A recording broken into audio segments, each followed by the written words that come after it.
மதிமுகம் நேயர்களுக்கு வணக்கம். இது பைல்வான் டாக்ஸ். இந்த வார சினிமாவை பத்தின நிறைய சுவாரஸ்யமான விஷயங்களை இப்ப நாம சார் கிட்ட கேட்டு தெரிஞ்சுக்க போறோம். வாங்க ஷோக்குள்ள போலாம். வணக்கம் சார்.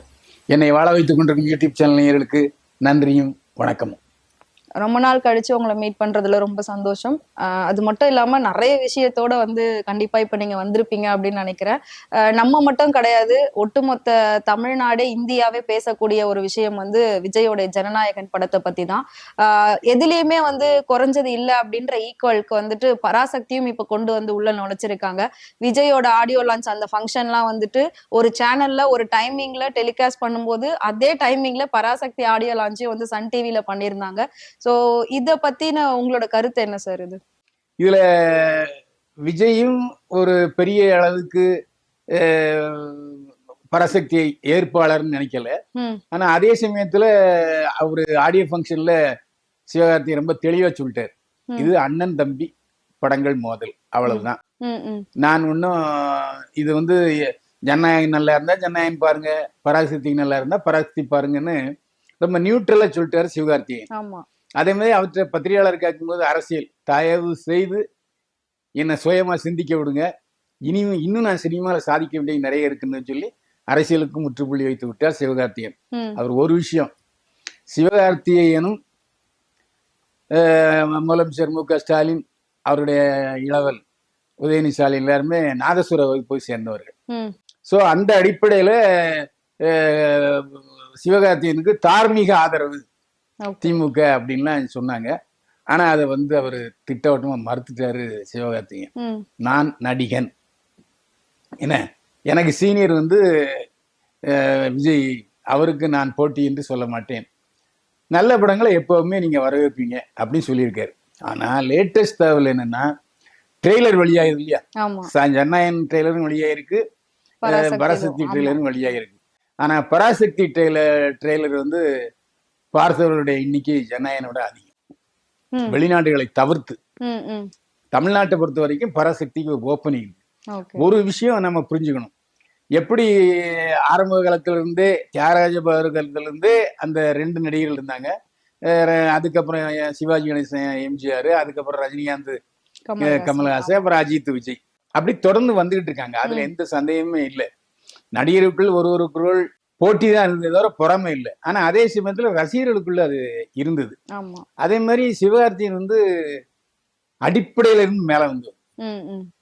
அவருக்கு சினிமா உலகத்துல யாருமே தெரியாது.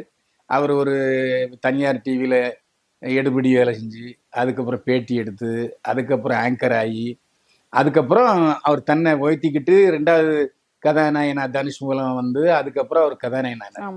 அவருக்கு ஒரு திறமை என்னன்னா, எப்படி விஜய்க்கு குழந்தைகள் ரசிகர்கள் உண்டு, அதாவது 10 வயசு உள்ள பசங்க நிறைய பேர் இருக்காங்க, அதுமாதிரி சிவகார்த்திகேயனையும் 10 வயசுக்கு நிறைய பேர்.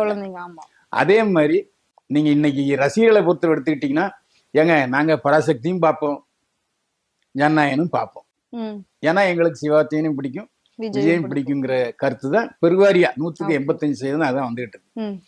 இதுல முக்கியமான விஷயம் என்னன்னா, இது ஏற்கனவே வந்த ஒரு தெலுங்கு படம் ஜனநாயகன்.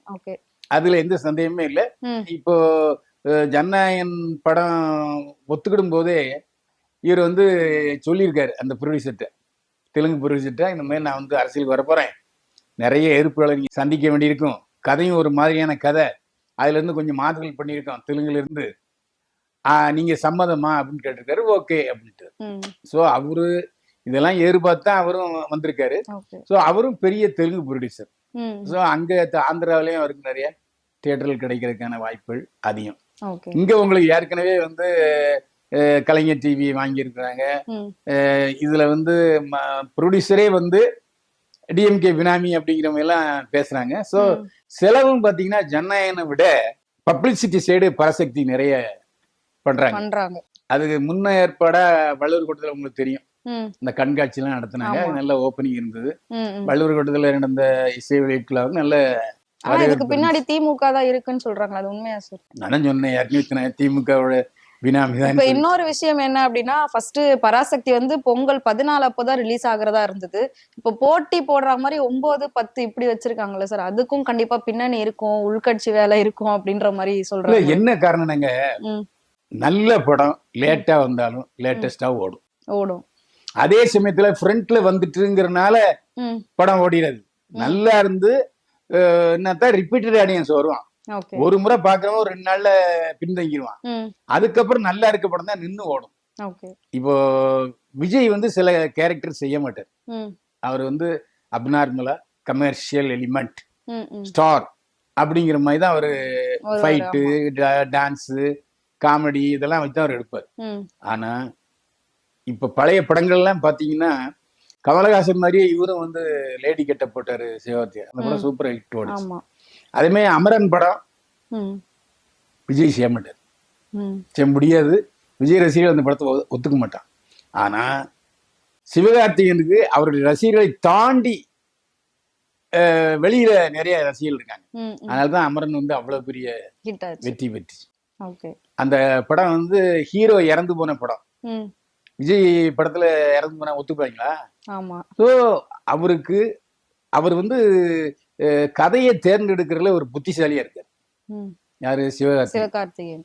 சிவகார்த்திகேயன் வந்து இந்த படம் அவன் சொல்லும் போதே இது இந்த மாதிரியான படம் தான், இந்தி திணிப்பு இருக்கிற படம்னு சொல்லியிருக்காரு. இது ஏற்கனவே சொல்லி சூர்யா ஐயோ அவங்க அப்பாவும் வேண்டாம்னு சொல்லிட்டு வேண்டாம் பரிசுக்குன்னு சொல்லி விட்டுட்டாரு. அதுக்கப்புறம் சுதாகராமர்ல உள்ள நம்பிக்கையின் அடிப்படையில விஜய் ஒத்துக்கிட்டார். நீங்க 2 ட்ரெய்லரையும் பாருங்க, ஜனநாயகனையும் பாருங்க, பராசக்தியும் பாருங்க. ஜனநாயகன் அப்படியே டிட்டோ அந்த தெலுங்கு படத்துல என்ன இருந்துச்சோ அது அப்படியே இருக்கு, எந்தவித மாற்றமும் இல்லை. ஆனா இந்த படத்தை பொறுத்த வரைக்கும் ஏதோ சொல்ல வர்றாரு, மொழி பிரச்சனையில ஏதோ சொல்ல வர்றாரு, அண்ணன் தம்பிக்குள்ள சண்டை. அதே மாதிரி வில்லன் ஒரு ஜெயம் ரவி ஒரு ஹார்ஸ் வில்லன், அதாவது எப்படி நம்ம மணிரத்னம் கதாநாயகன் வில்லன் அடிச்சார், அதே மாதிரி இதுலயும் ஜெயம் ரவி ஒரு நல்ல பாப்புலர் வில்லனா வருவாரு. அந்த அழுத்தமான கதைங்கிறத சுதாகராவே ஒத்துக்கிட்டாங்க. ட்ரெய்லர் பார்க்கும்போது தெரியுது.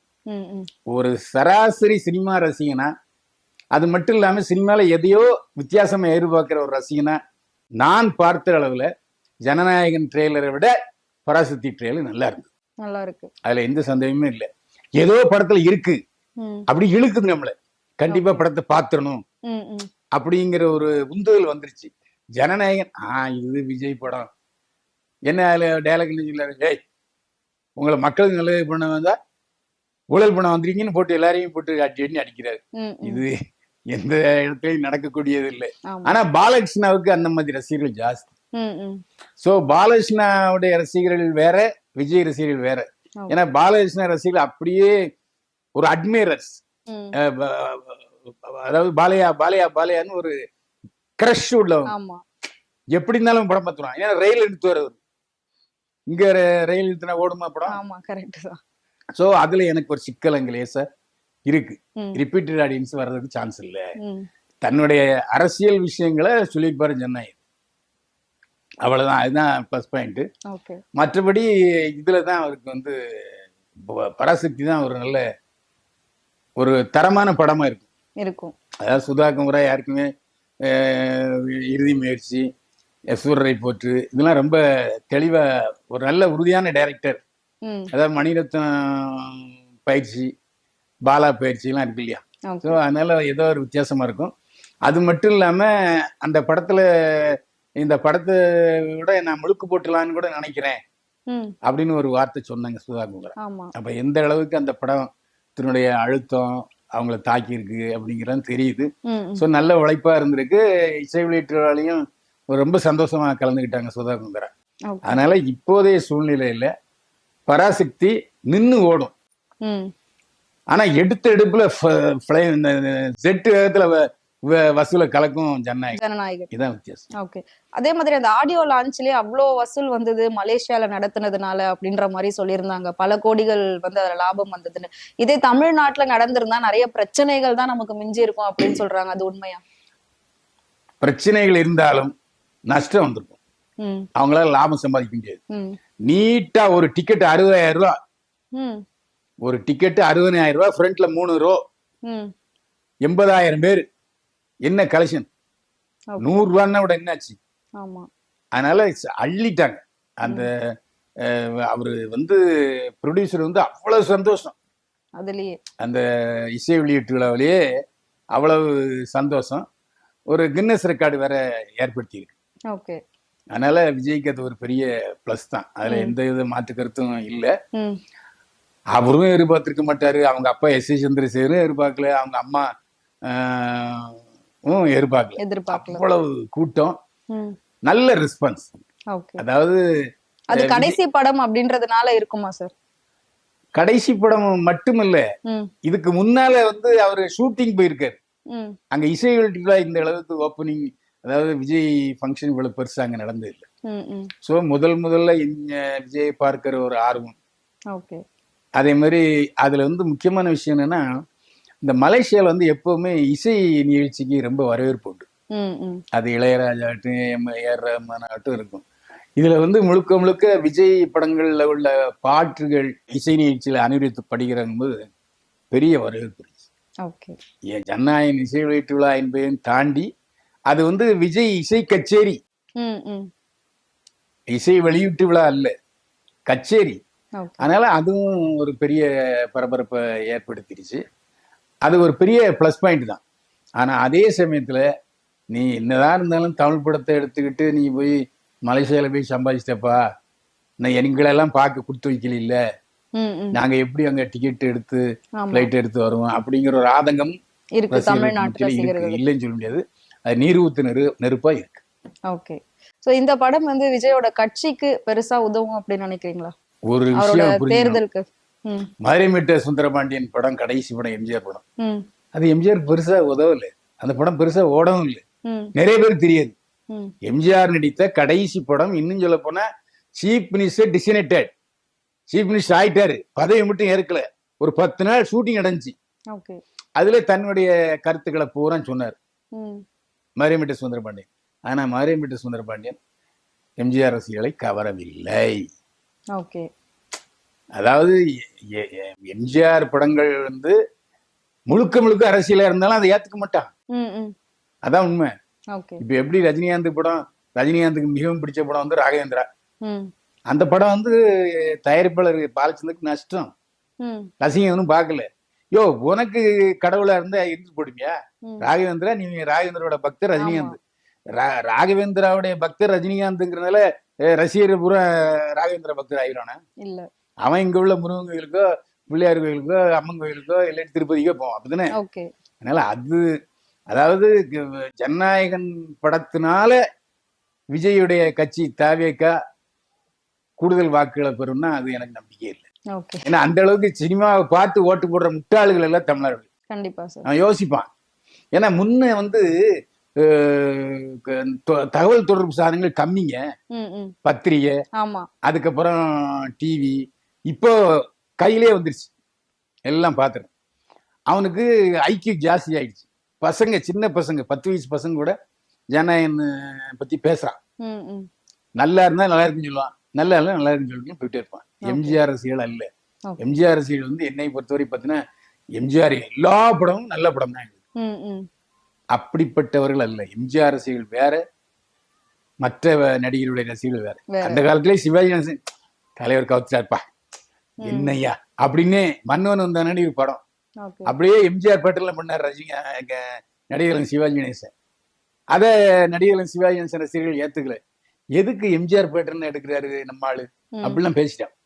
அப்பவே அந்த பேச்சு இருந்ததுன்னா இப்ப எல்லாருக்கும் ஐக்கியூ ஜாஸ்தி. நல்லா இருந்ததுன்னா 3 இடம் 4 இடம் பார்ப்பான், நல்லா இல்ல ரைட் அப்படின்னு போவோம். ஆனால் விஜய்க்கு இருக்கிற ஓட்டர்ஸ் இருக்காங்க, அதுல நான் குறைச்சி மதிப்பிடவே மாட்டேன். அவர் நிச்சயமா வந்து திமுகவுக்கும் அதிமுக மிகப்பெரிய போட்டியா இருப்பாரு.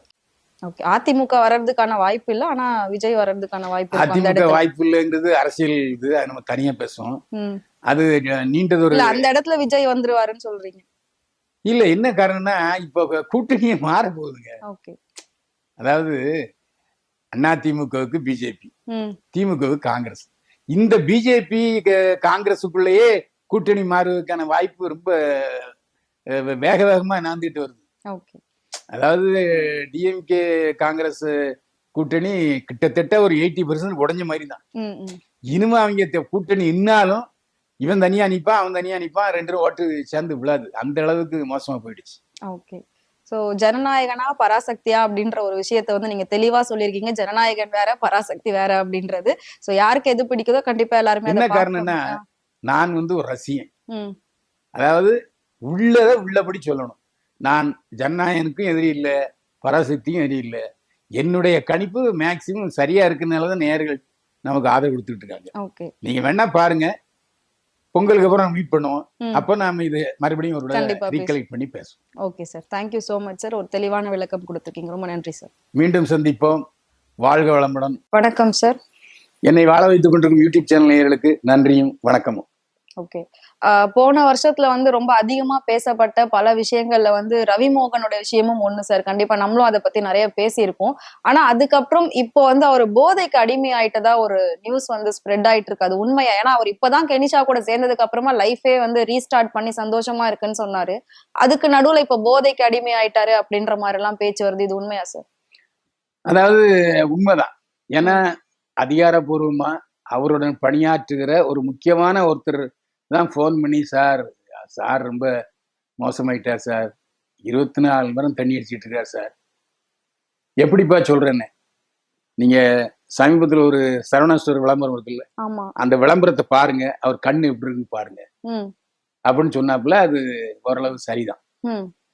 அதாவது ஒரு மனைவியை விட்டு பிரிஞ்சவன் வந்து நல்லா இருந்ததா சரித்திரமே இல்லதானே சார்.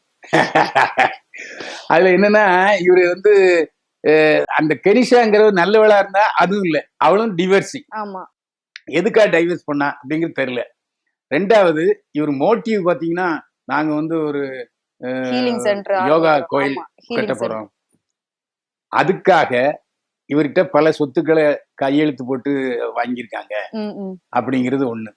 2வது கான்சியன்ஸா இருக்கும்போது, அதாவது சுயநலனோட இருக்கும்போது இவங்க இந்த மாதிரி கையெழுத்து போட மாட்டான்.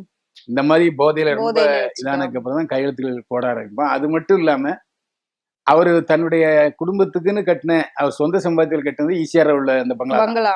அந்த பங்களால அவருடைய 2 வாகனங்களும் அவர் மனைவி ஆர்த்தியும் இருக்காங்க. அதாவது ஆர்த்தி வந்து ஒரு பெரிய பங்களாவுக்கு சொந்தக்காரி, இருந்தாலும் தன்னுடைய கணவன் கட்டின இடத்துல இருக்கணும்னு இருக்காங்க. அது இந்த கெனிஷாவுடைய வற்புறுத்தலின் பேர்ல அவர் வந்து பேங்க்ல லோன் கட்டல. அதை இப்ப அவங்க பேசிக்கிட்டு இருக்காங்க, ஆர்த்தியும் அவங்க அம்மாவும். அந்த வீடு வந்து சீல் வச்சாங்களே சார், அது திரும்ப இல்ல அதுல ஏன்னா நாங்க கட்டுறோன்னு ஒத்துக்கிட்டனால இப்ப எடுத்த பிரச்சனை இல்ல. ஆனா அந்த வீட்டை எனக்கு எழுதி கொடு அப்படின்னு கனிஷா கேட்டுக்கிட்டு இருக்காங்க. அது மட்டும் இல்லாம அவர் வந்து சமீபத்துல அந்த அந்த உலக வர்த்தக மையத்துல பிரம்மாண்டமான அளவுல 3 படத்துக்கு பூஜை போட்டாரு. அந்த 3 படமும் பூஜை போட்டதோட நிக்குது, ஷூட்டிங்கே போகல. இவர் என்ன சொன்னாரு, 3 படம், அந்த 3 படமும் கெனிஷாவுடைய தயாரிப்புன்னு தான் சொன்னாரு. ஆனா கெனிஷாவுக்கு தெரியும் இந்த சூழ்நிலையில ஜெயம் ரவி போட்டு படம் எடுத்தா எப்படி ஓடும். அதனாலதான் இப்ப பராசக்தி படத்துல அவர் வந்து வில்லன் கேரக்டர் போட்டாரு. சோ அவருக்கு சர்வைவல் ஆஃப் லைஃப் வேணும். சோ அவரு வாழ்க்கை செலவுக்காக அந்த படத்தை ஒத்துக்கிட்டாரு. நல்ல சம்பளமும் இருக்கு. இனிமே அவரு வில்லன் மாதிரிதான் அவரு டிராவல் பண்றதுக்கான சூழ்நிலை இருக்கு. அதனால அந்த கனிஷா வந்து அவரை வந்து நல்வழிப்படுத்தல. அப்படி இப்ப நல்வழிப்படுத்தி இருந்தாச்சுன்னா அப்படி ஏன் தண்ணி அடிக்க வைக்குது, சொத்து முகத்துல நிறைய வித்து பத்திரத்தெல்லாம் கையெழுத்து வாங்கியிருக்குன்ட்டு அவருடன் இருக்கிறவர்களே சொல்லியிருந்தாங்க. அதுக்கு ஆதாரத்தையும் என்கிட்ட சொன்னாங்க. அதனாலதான் நான் அதை தெளிவா சொன்னேன். இப்ப மறுபடியும் அதை உறுதிப்படுத்துறேன். என்ன காரணம்னா, 2 குழந்தைங்க இருக்கு. அந்த 2 குழந்தைகளை மனசுல வச்சாச்சும் நீ வந்து வாழணும். இப்போ தனுஷ் வந்து டிவோர்ஸ் ஆனாலும் கூட அந்த 2 பசங்களோட நல்ல உறவுல இருக்கு. இன்னும் அந்த 2 பசங்களை அவர் பார்க்கவே இல்லை. யாரு? ஜெயம் ரவிய அந்த பசங்களை சந்திக்கிறதுக்கு கனிஷா அனுமதிக்கலன்னு ஜெயம் ரவியோட நண்பர் சொல்றாரு. அந்த அளவுக்கு நிலைமை மோசமா போயிடுச்சு. அது மட்டும் இல்ல, கெனிஷாவுடைய ட்ரெஸ் கோடெல்லாம் பாத்தீங்க இல்ல, ஜெயம் ரவியோட கலந்துகிற நிகழ்ச்சிகள் எல்லாம் பாத்தீங்கன்னா அவங்க வந்து வெறும் நண்பர்களா இருக்க வாய்ப்பே இல்லை. அதாவது இப்ப டிவோர்ஸ் கேஸ் இருக்கிறதுனால அவங்க வந்து கணவன் மனைவி ஆகாம இருக்காங்களே தவிர but they are living together தான், அதுல எந்த ஆமா சந்தேகம் இல்லை. ஆமா எல்லாருமே சொல்றாங்க. ம் எல்லா இடத்துலயும் வந்து அவர் வந்து கனிஷாவை கூட்டிட்டு தான் வர்றாரு. ம் யாரு ஃப்ரெண்டை கூட்டிட்டு வருவாங்க எல்லா ஆமா நிகழ்ச்சிக்கும்? அதுவும் கணவன் மனைவி மாதிரியே அப்பவே அவர் அந்த மாதிரி வந்தாரு. மேட்சிங்கான ட்ரெஸ். ஆமா, இப்போ இன்னும் கொஞ்சம் அதிகமாயிட்டு வெறுப்பேத்துறதுக்காக. ம் ஆனா நிச்சயமா என்னை பொறுத்த வரைக்கும் ஆர்த்தியும் சரி அவங்க அம்மாவும் சரி அவரை சீக்கிரம் டிவோர்ஸ் கொடுக்க மாட்டாங்க. ம் ம். இவரு என்ன காரணம்னு சொல்லணும்ல. ஆமா சார். என்ன காரணம் சொல்லுவாரு? ம். வாய்ப்பு அவங்கதான் எல்லாமே பேங்க் பேலன்ஸ்ல இருந்து கால் ஷீட்ல இருந்து எல்லாமே அவங்க வந்து டேக் ஓவர் பண்ணிக்கிறாங்க. எனக்கு ஃப்ரீடம் இல்ல, என்ன வந்து ஒரு அடிமையா வச்சிருக்காங்க அப்படின்லாம் நிறைய குற்றச்சாட்டு வச்சாரு சார், ஒய்ஃப் மேலயும் மாமியார் மேலயும். சரி, நான் பெர்சனலா கேக்குறேன். ம். ஜெயரவிக்கு என்ன மார்க்கெட் இருக்கு? மார்க்கெட் கிடையாது. அவங்க இப்ப இல்ல அண்ணன் சார். ஜெயம் ராஜா இருக்காரு, ஆமா அவங்க அண்ணன் டைரக்ட் பண்ண 2 படம் நல்லா ம் ஓடிச்சு. ஆமா அதுக்கப்புறம் 1-2 படம் ஓடிச்சு. ம் அதுக்கப்புறம் அவர் நடிச்ச படங்கள் எல்லா படங்களுமே ம் சரியா போகல, ம் நட்டம் தான். ஆமா ஆனாலும் தன்னுடைய மருமகனை விட்டு கொடுக்காம சொந்த படங்கள் எடுத்தாங்க. ம் சொந்த படங்கள் எடுத்து கையை சுட்டுக்கிட்டாங்க. அந்த ம் ஆமா 100 கோடி கடன்ல அந்த மாட்டி. வருமான இழப்பு அவங்க சரி கட்டிட்டாங்க. ம் ஆனா இவருக்கு சம்பளம் கொடுத்தாங்களா இல்லையா? இவர் கொடுத்துருக்காங்க. சம்பளம் கொடுக்கலன்னு மறுக்கவே இல்லை. சரி, அப்படி ஒரு சூழ்நிலையில இவரு சொன்ன டைரக்டர், இவரு சொன்ன கதை, இவரு சொன்ன ஹீரோயின் தானே பண்ணாங்க. ஆமா ஆனா ஒரு மனைவிங்கிற பொறுப்பு இருக்கும்போது அது இயல்பா அவர் வெளியூர் ஷூட்டிங் இருந்தாருன்னா அந்த ஹீரோயின் எங்க தங்கியிருக்காங்க, ம் இவர் அவரோட அந்த அம்மாவோட தொடர்பு இருக்காங்களான்னு கேட்கறது இயல்பு. இயல்புதான். ஆமா அதை வந்து அவர்கிட்ட வேலை செஞ்சவங்க போட்டு கொடுத்தாங்கன்னா அதை டேக் இட் ஈஸிங்கிற மாதிரி போயிடணும். ம் அதை ஒரு சீரியஸா ஏன் எடுக்கணும் சொல்லுங்க? ஓகே ஒரு மாமியார் சொந்த படம் எடுக்கிறாங்க, சொந்த படத்துல நடிக்கிறாரு இவரு, அதுல என்ன கொத்தடிமைத்தனம் வந்துருச்சு? ம் எனக்கு சம்பளம் கொடுக்கல, சும்மாதான் நான் நடிச்சேன்னு சொன்னா ம் அது தப்புன்னு சொல்லலாம். ஆமா அப்படி சொல்லவே இல்லையே.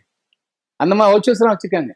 ம் நான் பார்த்தேன், பெருசெல்லாம் அவங்கள போய் இன்டர்வியூ பண்ணேன். ஓகே அப்ப அவங்க எல்லாம் இந்த மாதிரி காமிச்சு அவங்க மேல தப்பே இல்லை. ம் ம் நான் என்னுடைய மருமகனை ரொம்ப டீசெண்டா தான் வச்சிருந்தேன். ஓகே என் மகனை பாதியே நான் வச்சிருந்தேன், ஏன்னா எனக்கு மகன் கிடையாது அப்படின்னு அவங்க சொன்னாங்க.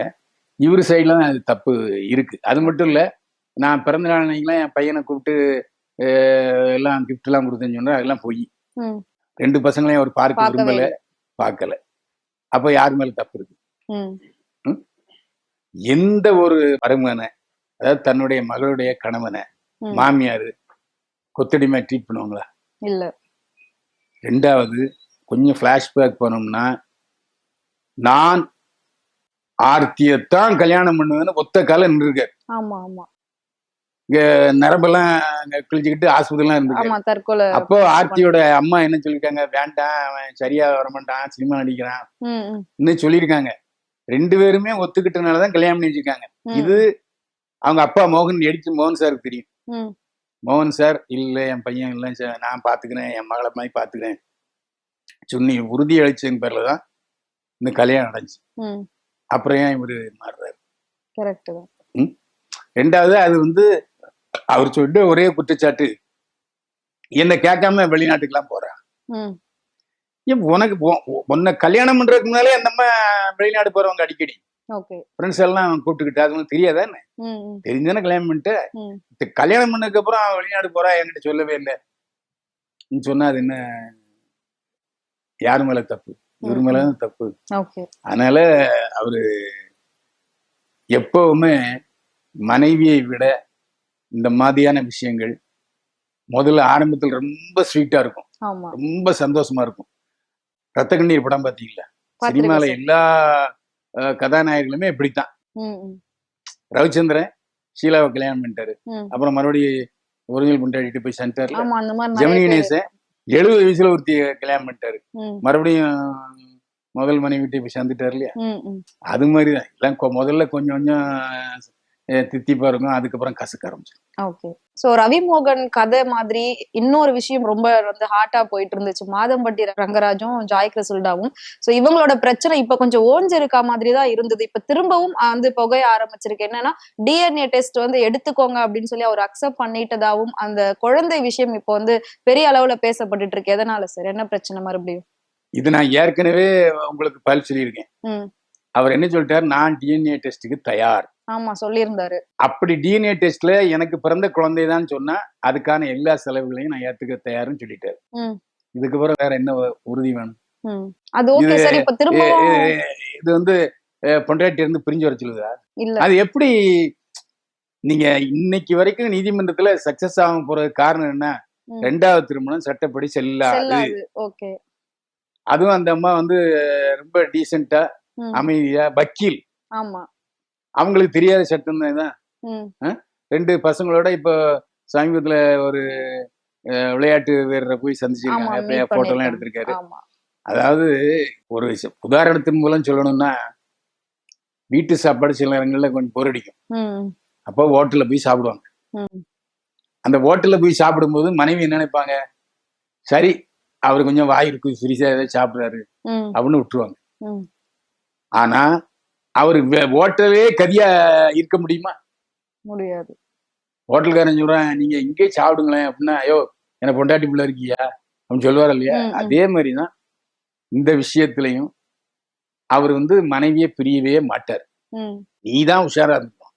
நீ ஏற்கனவே ஒரு டைரக்டரை திருமணம் செஞ்சு வேற தானவ, குழந்தையும் இருக்கு. அந்த குழந்தைய இவரதான் படிக்கலாம் வச்சிருக்காரு. அப்ப நீ உங்ககிட்ட என்ன நியாயம் இருக்கு? சட்டபூர்வமா எந்த நியாயமே இல்லையே. இப்ப ஒரு டிஎன்ஏ டெஸ்ட்க்கு ஒத்துக்கிட்டாரு. ஆனா ஏன் இன்னும் எடுக்காம இருக்காங்க? இன்னும் அத பத்தி ஏன் சார் வராம இருக்கு? இல்ல அது சட்டபூர்வமா வரணும்னு நினைக்கிறேன். அதுக்காக தான் வெயிட் பண்ணிட்டு இருக்காரு. மற்றபடி அவரு நான் மாட்டேன் அப்படின்லாம் சொல்லல. இன்னும் சொல்ல போனா இந்த பிரச்சனைகளை அவருடைய வியாபாரம் ரொம்ப குறைஞ்சு போச்சு. ஆமா, என்ன இருந்தாலும் அது பாதிக்குதானே செய்யும். ஒரு கல்யாண வீட்டுல போய் நின்றுட்டு இருந்தாரா ஒரு மாதிரி தானே பேசுவாங்க. அதனால வியாபார ரீதியா அவருக்கு பல கோடி நஷ்டம் ஏற்பட்டிருக்க சொல்லியிருக்காரு. இந்த மாதிரி மறுபடியும் வீம்புக்கு வம்புக்கு இழுத்த மாதிரி தான் தோணும். இப்ப நம்ம குழந்தைய பத்தி பேசிட்டு இருந்தோம். குழந்தைக்காக போராடி அந்த குழந்தைய வச்செல்லாம் பிரச்சனை பண்றாங்க. இன்னொரு சைடுல வந்து வரலட்சுமி சரத்குமார் இப்ப ரீசெண்டா ஒரு விஷயத்த வந்து ஷேர் பண்ணிருக்காங்க. நான் வந்து குழந்தை எல்லாம் பெத்துக்க மாட்டேன், பெத்துக்கிற ஐடியா இல்ல, குழந்தை பெத்துக்கிட்டாதான் வந்து கல்யாண வாழ்க்கை நல்லா இருக்குன்னு அர்த்தமா அப்படின்னு கேட்டிருக்காங்க சார். அது கரெக்ட்னு நினைக்கிறீங்களா? இல்ல, அது அவங்களுடைய முடிவு, அவங்களுடைய கருத்து சுதந்திரத்தை நம்ம வந்து தப்புன்னு சொல்ல முடியாது. இன்னொரு விஷயம், நாம வந்து ஏன் அந்த சூழ்நிலைக்கு தள்ளப்பட்டாங்கன்னா, அவங்க அப்பா சரத்குமார் சார். ஆமா, சரத்குமாருக்கு முதல் மனைவி சாயாதேவி, இவரு இந்த வரலட்சுமி சரத்குமார் தங்கச்சி ஒண்ணு. ஆமா. வரலட்சுமி என்ன சொல்லுதுன்னா, நான் என்னுடைய தங்கைய வந்து என்னுடைய மகளாத்தான் பாவிக்கிறேன், அதனால நான் பிள்ளை பத்துக்கு விரும்பல, ஒருவேளை பின்னால என்னுடைய கருத்து மாறினாலும் மாறலாம் அப்படின்னு சொல்றாங்க. இன்னொரு வகையா பார்த்தா அவருடைய கணவருக்கு ஏற்கனவே 13 வயசுல பொண்ணு இருக்கா. சோ அதையும் வரலட்சுமி வந்து என்னுடைய மகளை ஏத்துக்கலாம். அப்ப எதுக்கு இன்னொரு குழந்தை அப்படின்னு யோசனை. ஒருவேளை வரலட்சுமிக்கும் அந்த அவருக்கும் குழந்தை இருந்ததுன்னா அந்த மூத்த குழந்தைக்கு பாசம் கிடைக்காம போகும்னு நினைச்சிருக்கலாம். ஏன்னா இது வாழ்க்கையில அனுபவப்பட்டது. அதனால அது வரலட்சுமி சரத்குமார் சொன்னது ஒன்றும் தப்பு இல்லை. ஏன்னா சூழ்நிலை கைதி ஆயிடுச்சு, எல்லா பக்கமும் அதை யோசிச்சு பார்த்துருக்கோம். விஷால் திருமண காதல் தோல்வி இதெல்லாம் யோசிச்சு பார்த்து எதுக்கு? ஏன்னா 2வது கல்யாணம் குழந்தை பத்துக்கிட்டாச்சுன்னா நடிக்கிறதுக்கு கொஞ்சம் பிரேக் பண்ண வேண்டி இருக்கும். இப்ப நல்ல அதுக்கு மார்க்கெட் இருக்கு. அதாவது வரலட்சுமி சரத்குமாருக்குன்னு சில கேரக்டர் வந்துகிட்டு இருக்கு. அதுக்கு வரலட்சுமி கிட்ட அவர் ஆள் கிடையாது. சோ நடிக்கவும் வாய்ப்பு வருறதுனால குழந்தை பத்துக்கு தள்ளி போட்டுக்கலாம். சோ அதே மாதிரி இன்னொரு நடிகை வந்து ஒரு 6 நிமிஷத்துக்கு 6 கோடி ரூபாய் சம்பளம் வாங்குறதா சொன்னாங்க. அது உண்மையா சார்? உண்மைதான். சமீபத்துல கோவாவில புத்தாண்டு கேளிக்கை நிகழ்ச்சி நடந்திருக்கு. அதுல 8 நிமிஷம் டான்ஸ் ஆடுறதுக்கு 6 கோடி ரூபாய் சம்பளம் தமன்னா வாங்கியிருக்காங்க. இது உறுதிப்படுத்தப்பட்ட தகவல். அதாவது சினிமாவில நடித்து சம்பாதித்து கொண்டிருக்கிற ஒரு நடிகை சினிமா அல்லாமல் ஒரு தனியார் நிகழ்ச்சிக்கு இவ்வளவு ஹையஸ்ட் பேமெண்ட் வந்து தமன்னாவுக்கு தான். இது வரைக்கும் வேற யாரும் அந்த மாதிரி வாங்கினது இல்ல. ஓகே. சோ அது மார்க்கெட் எதனால சார்? அந்த கிளாமர் காட்டுறதுனால அவ்வளோ அமௌண்ட் அவங்க வந்து டிமாண்ட் பண்ணிருக்காங்களா? ஆமா, அதாவது என்னன்னா கிட்டத்தட்ட நான் பாக்குற ஒரு 7 வருஷமா அப்படியே இருக்கு. 1 கிராம் சதை கூட போட்டது இல்ல. அதுமே துணிஞ்சு கவர்ச்சி நீங்க எவ்வளவு மேக்ஸிமம் குறைஞ்சி கொடுக்கவே இல்லைன்னா கூட டான்ஸ் ஆடிடும் போல. அதனால அது என்னாச்சு, கல்யாணம் பண்ணக்கூடிய சூழ்நிலை கூட காதல்னு போடா அப்படின்னு வரட்டி விட்டு. ஆமா. ஸோ தமன்னா வந்து கொடுக்கலாம். தமன்னாவுடைய கவர்ச்சிக்கு நானும் ரசிகன் தான். Okay okay. ஏன்னா பொய் சொல்லக்கூடாது இல்ல. ஏன்னா 6 கோடி ரூபாய் சம்பளம் வாங்குதுன்னு சொன்னா அதுக்கான ஒர்த்து இருக்கு. ஏன்னா கோவாவில அவ்வளவு லட்சமா செலவு பண்ணிட்டு போறவன் தான் இருப்பான். ஆமா. ஏன்னா நம்ம தமிழ்நாடு வெற்றி கழக தலைவர் திரிஷாவோட சமீபத்துல டிசம்பர் 20 கோவாவுக்கு போயிட்டு வந்தாரு தனி விமானத்துல. இப்போ மறுபடியும் சார்? ஆமா. அதே மாதிரி கோடீஸ்வரர்கள் எல்லாரும் பணத்தை கொண்டு போய் கோவால கொட்டுறான். கொட்டும் போது தவனாமையும் பார்த்த மாதிரி இருக்கட்டுமே அப்படின்னு இருக்கலாம். அப்ப ரசிகரா உங்களுக்கு அவங்களோட பாட்டு என்ன சார் ரொம்ப பிடிக்கும்? எந்த பாட்டு, என்ன டான்ஸ் ரொம்ப பிடிக்கும்? ஏன் நம்ம ரஜினிகாந்த் படத்துல ரஜினிகாந்தே ஆதங்கத்தை சொல்லியிருப்பாரு. என்னை உட்கார வச்சுட்டாங்க, என்னைய டான்ஸ் ஆடவே உள்ள அவங்க கூட சேர்ந்து. ரஜினிகாந்துக்கே அந்த ஆதங்கம் இருக்கும்போது நம்மளாம் இந்த முறை. அது காரணம் வந்து ரஜினிகாந்தையே அந்த கவர்ச்சியில கலக்கின நடிகை யாருன்னா தமன்னா. அதே மாதிரி நடிப்பும் அந்த நீங்க தேவின்னு ஒரு படத்துல பிரபுதேவாவோட அசாத்தியமான நடிப்பு. அதெல்லாம் கவர்ச்சி மட்டுமல்ல தமன்னாவுடைய மூலதனம், திறமையும் சரியான திறமை. டக்குன்னு அந்த வீட்டு உள்ள வந்த உடனே வேற மாதிரி மாறிடும். அதெல்லாம் நடிப்பு திறமையும் இருக்கு, அதுல எந்த சந்தேகம். ஓகே. ஸோ சினிமாவை பத்தி நிறைய விஷயங்கள் வந்து சுவாரஸ்யமா நீங்க பேசுனீங்க sir. Thank you so much sir. மீண்டும் சந்திப்போம். வாழ்க வளமுடன்.